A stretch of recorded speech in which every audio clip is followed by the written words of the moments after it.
संक्रमण से लोगों की जान जा रही है। इसके चलते पूरे राज्य में कर्फ्यू जारी है, लेकिन इस दौरान भी अगरतला के महाराजगंज बाजार में कुछ बेईमान व्यापारी अवैध शराब का धंधा चला रहे हैं। अगरतला के महाराजगंज चौकी में पुलिस ने शुक्रवार को नशा विरोधी अभियान में स्थानीय और बाहरी शराब समेत 5 अवैध शराब विक्रेताओं को गिरफ्तार किया।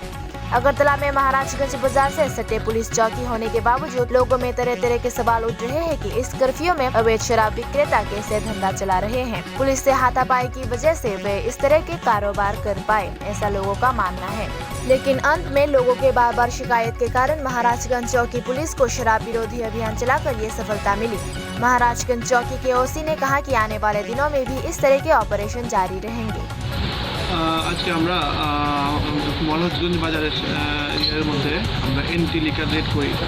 তখন আমরা এন্ট্রি রেড করে বাজার থেকে 5 জন মদ বিক্রেতাকে আমরা ধরতে সক্ষম হই এবং তারা বিভিন্ন অলিগলির দোকান থেকে আনুমানিক 70 থেকে 100 লিটার আমরা দেশি মদ এবং ইংলিশ মদ আমরা সিজ করি।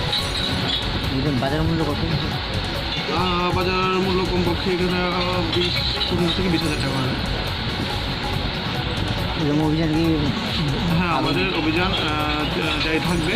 আমরা বিভিন্ন সময় আরও ইন্টেলেক্টাল রেড, এন্টি ক্যাম্পিং রেড এসব আমরা করে আসছি এবং আমাদের আগামী দিনও এই অভিযান আমরা কন্টিনিউ থাকবে।